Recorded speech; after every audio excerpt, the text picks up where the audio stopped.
他粗鄙下流，上厕所不关门，甚至被半个美国视为暗杀前总统的头号嫌疑犯。但就是这个被全美精英唾弃的流氓，却做成了连续几任总统都干不成的活。这个男人就是纸牌屋的原型林登·约翰逊。约翰逊之前的总统肯尼迪虽然死了，但他的幽灵依然盘踞在白宫。对于55岁的约翰逊来说，他心里比谁都清楚，全美国都觉得他是个不合法的窃国者，是个沾了肯尼迪鲜血才上位的德州乡巴佬。为了稳住局面，约翰逊展现出了惊人的隐忍。他把肯尼迪留下的那帮常春藤精英内阁全盘照收。他每天装出一副悲痛欲绝的未亡人姿态，在各种场合高呼我们要完成约翰肯尼迪的遗愿。但他心里快憋屈疯了，他最防备也最痛恨的人就是肯尼迪的亲弟弟，司法部长罗伯特·肯尼迪。在约翰逊眼里，罗伯特就是个随时准备夺权的小太保，而在罗伯特眼里，约翰逊就是个粗鄙的篡位者。1964年8月，民主党全国代表大会在大西洋城召开，这本该是推举总统候选人的过场，却被约翰逊办成了一场充满个人控制欲的提线木偶戏。首先，他彻底封杀了罗伯特·肯尼迪成为副总统候选人的可能。为了不显得针对肯尼迪家族，他甚至搞出了一个荒唐的规定，所有现任内阁成员均不得作为副总统候选人。其次，他挑中了性格相对温和的休伯特·汉弗莱来当自己的副手。在这个德州老狐狸的操控下，整个党代会变成了一场完全按照他剧本排练的假戏。他成功拿到了党内提名，党内摆平了，接下来就是大选。共和党那边推出了一位相当硬核的候选人巴里·潘德华特。这位老哥是个强硬保守派，性格十分暴躁，而且口无遮拦。他不仅公开反对平权法案，甚至在面对冷战危机时半开玩笑地说过应该往克里姆林宫的男厕所里扔一颗核弹。约翰逊一听差点没笑出声来，这简直是对手主动把脖子伸到了铡刀底下。约翰逊团队立刻启动了全部媒体资源，把对手塑造成一个随时会按下核按钮把全人类送上西天的精神病疯子。面对这个对手，约翰逊还创新性的整出一个广告雏菊。电视屏幕上，一个天真无邪的小女孩在阳光下揪着雏菊的花瓣，稚嫩的数着数字。突然，一个冰冷的军方倒计时男声切入，紧接着画面被震耳欲聋的核弹爆炸和巨大的蘑菇云吞噬。最后，约翰逊那充满压迫感的德州口音在话外音中响起：这是生与死的问题，我们要么彼此相爱，要么只能等死。雏菊广告一战封神。1964年11月，56岁的约翰逊以 61.1% 的大众普选得票率赢得了压倒性胜利。这一次他不再是冒牌货，他是手握绝对民意的白宫之主。1964年大选狂胜之后，56岁的约翰逊终于彻底放开了手脚。他不再满足于当一个修修补补的政客，他要在美国历史上留下比他偶像罗斯福更宏大的名字。当时虽然美国社会整体富裕，但在聚光灯照不到的地方，比如阿巴拉契亚山脉的传统族裔矿区、大城市的少数族裔破败社区里，依然有将近2000万美国人在饥饿和文盲中挣扎。常春藤毕业的精英们在办公室里看着冷冰冰的统计数据发愁，但那个在科多拉吃过粉笔灰，看着孩子在垃圾堆里找食物的德州教书匠，太知道穷是个什么滋味了。1964年8月，约翰逊强行推动国会通过了经济机会法案，这是他向贫困宣战的总纲领。在这个法案里，约翰逊玩了一个让所有州长和地方政客都气得跳脚的流氓操作，名为社区行动计划。按照美国传统的官僚流程，联邦政府发救济金必须先拨给州政府，再由州政府发给市里，层层扒皮。尤其在南方，白人州长经常把联邦发给特定社区的救济金给截胡了。约翰逊根本不惯着这帮地头蛇，他大笔一挥，规定这笔庞大的扶贫资金绕过州长和市长，直接发到基层社区领袖的手里。他等于是用联邦国库的钱，在地方上强行扶持起了一批底层的权力网络。这招釜底抽薪，直接砸烂了地方政客节流的通道，把钱硬生生地塞进了穷人的口袋。约翰逊深知发救济金只能饿不死，要彻底挖断穷根，必须从穷人的孩子下手。他用流水线般的速度砸出了几个改变美国底层命运的硬核项目。第一个是启蒙计划，这是美国历史上宏大的幼儿教育项目。由于穷人的孩子根本上不起学前班，一上小学就直接输在起跑线上。约翰逊动用联邦资金，在贫困社区和落后农村建立免费的学前班，不仅教孩子们认字，还给他们做免费的体检，提供热腾腾的营养午餐。仅仅在1965年的第一个夏天，就有超过50万名底层儿童因为这个计划吃上了饱饭，拿到了画笔。第二个是求职团，针对那些已经辍学在街头当混混的贫困青年，约翰逊直接搞起了包吃包住包分配。联邦政府把这些街溜子集中到培训营里，免费教他们修车、电焊、做木工，只要你肯学一门手艺，国家不仅管饭，结业了还帮你找工作。第三是食品券法案。1964年底，他把原本只是试点的食品券项目彻底永久化、全国化，这就等于给全美国画下了一条硬邦邦的生存底线。在这个国家里，只要你穷到了吃不起饭的地步，联邦政府就无条件发给你食品券，去超市换牛奶和面包。在推行这些政策时，约翰逊简直像个不知疲倦的疯子。他把那些负责预算的国会议员叫进白宫，施展全套的约翰逊待遇，揪着他们的衣领咆哮：看看你们选区里那些快饿死的孩子，如果不把钱批下来，你们连下地狱的资格都没有。靠着这种近乎勒索的野蛮手段，国库的资金像瀑布一样倾泻到了美国最底层的角落。科托拉的穷孩子终于等来了那个掀翻桌子的德州老哥。1964年的平权法案虽然砸碎了表面上的肤色区隔，但南方的老白男们留了后手。他们通过常人根本看不懂的宪法知识考试、高昂的人头税，继续在投票站把特定族裔拒之门外。到了1965年初，矛盾在阿拉巴马州的塞尔玛市彻底引爆，和平请愿的平权游行者在埃德蒙佩克斯大桥上迎头撞上了当地安保力量的警棍、皮鞭和催泪瓦斯。史称血腥星期日，那些鲜血淋漓的画面通过电视信号传遍全美，社会的愤怒值再次逼近临界点。这个时候就轮到这位德州老登哥出场了。1965年3月15日，约翰逊做出了一个让所有南方保守派政客尿裤子的举动，他直接杀到国会大厦，在全美电视直播的镜头前发表演讲。作为曾经在南方摸爬滚打出来的老政客，他不仅要求国会立刻通过保障少数族裔投票权的法案，甚至破天荒的字正腔圆地喊出了平权浪潮的标志性口号：我们必将战胜。这短短几个字从一个美国总统、一个纯种南方白人口中喊出来，无异于在保守派的大本营里引爆了一颗核弹。随后他开足马力，用尽各种威逼利诱的手段，强推1965年选举权法案过关。从此以后，联邦检察员直接入驻南方各州，强行监督选民登记，少数族裔的政治力量被他硬生生抬上了历史舞台。如果说给穷人发钱，给特定群体选票是在挑战社会习惯，那么搞医疗改革就是在直接挑战全美最硬的利益集团——美国医学会。给老年人和穷人建立联邦医疗保险，这是罗斯福、杜鲁门、肯尼迪三代总统都没啃下来的硬骨头，但在约翰逊的字典里，没有啃不下来的骨头，只有不够狠的手段。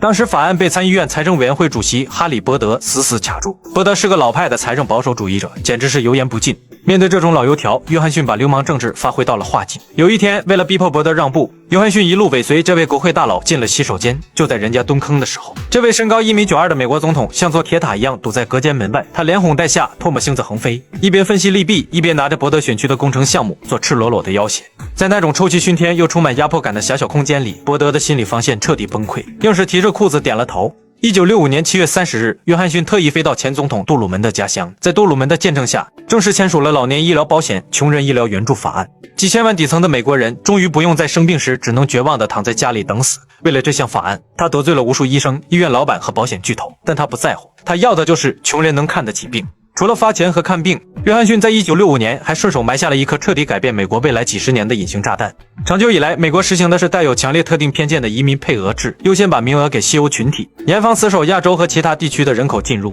约翰逊认为这玩意儿既伪善又恶心。1965年10月，他签署了《移民与国籍法》，直接废除了国家配额体系，改以家庭团聚和技术引进为主。当时很多议员根本没当回事，以为这就只是个修修补补的表面文章。但约翰逊这一笔签下去，直接打开了亚洲和拉丁美洲移民涌入美国的洪流。美国的人口结构、阶层底座以及未来的选举版图，在这一刻被彻底重塑。但是约翰逊的能量实在太爆棚，以上这些他觉得远远不够。在60年代之前，美国的大学教育基本就是阶级复制期，富家子弟去常春藤镀金，穷人的孩子高中毕业就得进工厂拧螺丝，因为大学学费对于底层家庭来说是天文数字。1965年，他硬推了高等教育法案。这个法案最狠的一招，就是联邦政府直接出手干预教育资源的分配。他搞出了联邦助学金和由国家担保的低息学生贷款。这意味着什么？意味着只要你脑子够用，考得上大学，哪怕你家穷得揭不开锅，国家也借钱让你把书读完。从这一刻起，大学大门终于向底层工人阶级和边缘群体敞开了。虽然平权法案让不同肤色的人可以进同一家餐厅吃饭了，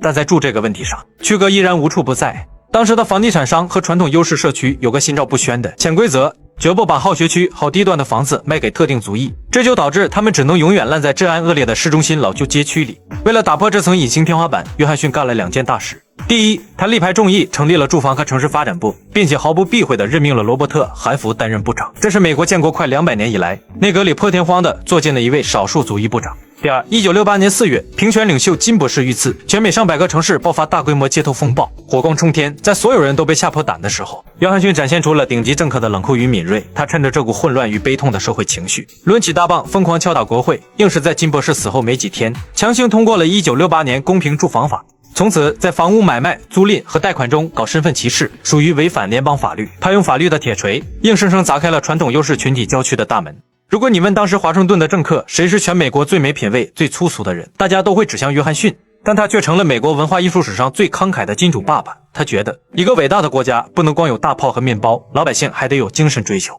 于是他大笔一挥，成立了国家艺术基金会和国家人文基金会。更重要的是，他签署了公共广播法，创立了公共广播公司，也就是后来风靡全美的 PBS。 正因为有了他这笔钱，美国才诞生了那档陪伴全球几代穷人孩子长大的免费教育神作《芝麻街》。在60年代，美国的资本正处于狂飙突进的状态，工厂随便往河里排污水，往天上排废气。约翰逊果断出手，连续签署了清洁空气法、水质法和荒野保护法。不仅如此，他还罕见地向强大的底特律汽车巨头开战，强推了汽车安全标准。在那个环保和消费者权益意识还相当薄弱的年代，是他硬生生从庞大资本集团的牙缝里抠出了老百姓的生命安全底线。这就是林登·约翰逊口中完整的伟大社会蓝图。林登·约翰逊用一台疯狂运转的立法机器，把一套生老病死全面兜底的福利系统强行焊死在了美国的国家底盘上。这套体系就是保住美利坚合众国在60年代撕裂风暴中没有解体的钢铁龙骨。为什么说美国60年代的风暴呢？因为约翰逊搞了一个让美国深陷泥潭的东南亚丛林冲突。在华盛顿的走廊里，约翰逊是个千王之王，但在波诡云谲的国际冷战棋盘上，他骨子里那种德州牛仔的病态自尊却成了他致命的软肋。约翰逊其实对那片遥远的丛林没有任何兴趣，他满脑子想的都是他的伟大社会，但他生怕一旦那片阵地被北方大国阵营拿下，共和党就会指着他的鼻子骂他是软弱的懦夫。面对幕僚的警告，他咬牙切齿地定下了调子：我绝不会成为那个看着东南亚丢掉的美国总统。1965年，就在他疯狂签署各项福利法案的同时，他也正式下令实施行动，对丛林北方展开大规模轰炸，并源源不断地向南方输送地面部队。他天真的以为，只要美国的炸弹扔得够多，对手总会像国会里那些被他恐吓的议员一样，乖乖坐到谈判桌前。但他错了，那片热带丛林不是华盛顿的洗手间。这导致了一个灾难性的后果，他既想在国外打仗，又想在国内搞福利。战争这头吞金巨兽被释放出来后，无情地抽干了联邦国库，原本应该用来给破败街区修学校、给穷人发食品券的钱，最终变成了扔在东南亚热带雨林里的凝固汽油弹。到了1968年，局势彻底崩盘。随着前方伤亡名单不断拉长，国内的反战声浪彻底压不住了。成千上万的美国年轻人走上街头，当众烧毁征兵卡。各个大城市的边缘社区因为贫困和金博士的遇刺，陷入了火光冲天的情绪宣泄。那个曾经不可一世的政治巨头，如今连白宫的门都不敢出。巨大的心理落差和撕裂的国家，彻底击垮了这位德州猛汉。晚年退下来后，他在德州的农场里留下了一句无比凄凉却又带着他标志性粗鄙色彩的名言：那场婊子一样的海外泥潭杀死了我真正深爱的女人。这个女人指的是他伟大社会的计划。1968年3月31日，面对国内濒临内战的烂摊子和党内众叛亲离的局面，心力交瘁的约翰逊坐在电视摄像机前，抛出了一个决定：我不会寻求，也不会接受我党提名我连任你们的总统。那个为了权力斗争了一辈子的泥腿子，在权力的最高点被自己亲手制造的战争泥潭吞噬，黯然退场。1969年1月20日，尼克松宣誓就职，60岁的约翰逊终于卸下了这副担子，飞回了德克萨斯州的农场。这段时间，他主要干了2件正事。第一件是写回忆录《制高点》，可惜销量平平。第二件是筹建林登·约翰逊总统图书馆。在这件事上，他展现出了政治家该有的气度。他对馆长下了一道死命令：不要掩盖任何东西，把一切都放进去。我要让历史看到这个时代的本来面目，带着树皮的粗糙一起展示。时间来到1972年，约翰逊的身体状况急剧恶化。比起身体上的痛苦，心理上的折磨更让他难受。他眼睁睁地看着尼克松政府开始慢慢削减他引以为傲的福利计划，看着那场丛林冲突不仅没有结束，反而变得越来越难看。1973年1月22日下午，在德州的农场里，64岁的约翰逊突然感到胸口传来一阵撕裂般的剧痛，他打给特工：快来，我顶不住了。等特工冲进卧室时，这位曾经把国会玩弄于股掌之间的德州猛汉已经倒在地板上，失去了呼吸。就在他闭上眼睛的仅仅1天之后，尼克松政府正式签署了巴黎和平协约，宣布美军全面撤出那片丛林。他至死都没能亲眼看到那场毁了他政治生涯的婊子一样的泥潭正式结束。晚年的他在接受采访时几乎本能地回避谈论那场海外冲突，他太渴望历史能够跨过战火的血腥废墟，看到他在伟大社会计划中为美国底层百姓砸出的那条活路。他说：我希望人们记住我是一个教育了穷孩子、照顾了病患老人，并尽力让所有美国人享有同等权利的总统。约翰逊有2个面孔，他的 A 面是一个毫无底线的政治流氓，他粗鄙好斗，是个控制狂，在权力的攀爬期，他不相信任何高尚的道德说教，只相信捏在手里的把柄和利益交换。但他的 B 面却是一个切切实实拯救了千万苍生的庇护者。当这个流氓终于爬上巅峰，手握绝对权力时，他没有忙着中饱私囊或讨好财阀，他把自己用阴暗手段敛来的庞大权力全部砸向了美国最底层的穷人、少数族裔和文盲。他曾痛苦地向助手抱怨：我给了他们想要的一切，他们为什么还要上街砸玻璃？他不觉得自己是个战争贩子，也不觉得自己是个玩弄权术的阴谋家。在内心的最深处，他始终认为自己还是1928年在德州科托拉那所破烂小学里那个心疼穷孩子没饭吃、发誓要改变这一切的年轻教书匠。